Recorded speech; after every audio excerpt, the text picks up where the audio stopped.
விஜயை போட்டு தாக்கிய அண்ணாமலை. நேற்று தமிழக வெற்றி கழகத்தின் பொதுக்குழு கூட்டத்தில் பாஜகவை கடுமையாக தாக்கி பேசினார் விஜய். இதற்கு பதிலளித்த அண்ணாமலை, களத்தில் இறங்கி யார் மக்களுக்காக வேலை செய்கிறார்கள் என்பதை மக்கள் அறிவார்கள். கட்சி ஆரம்பித்த விஜய் 1.5 வருடத்தில் 3 முறை மட்டுமே வெளியே வந்துள்ளார். கால் கிடக்க மீனவர்கள் பிரச்சனையை தீர்க்க டெல்லிக்கு அழைத்து சென்று பேசுகிறோம். மீனவர் நடவடிக்கை எடுக்கிறோம். திமுகவின் ஊழல்களை பட்டியலிட்டு பேசுகிறோம். நாங்கள் தான் திமுகவால் அதிகம் பாதிக்கப்பட்ட கட்சி. எங்களை முடக்க திமுக பலமுறை முயற்சி செய்திருக்கிறது.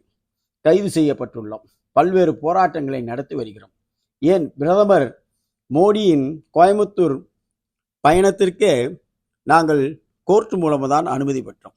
இப்படி இருக்க யார் மக்களுக்கு சேவை செய்கிறார்கள், யார் திமுகவுக்கு எதிர்க்கட்சி என்பதை மக்கள் முடிவு செய்வார்கள்.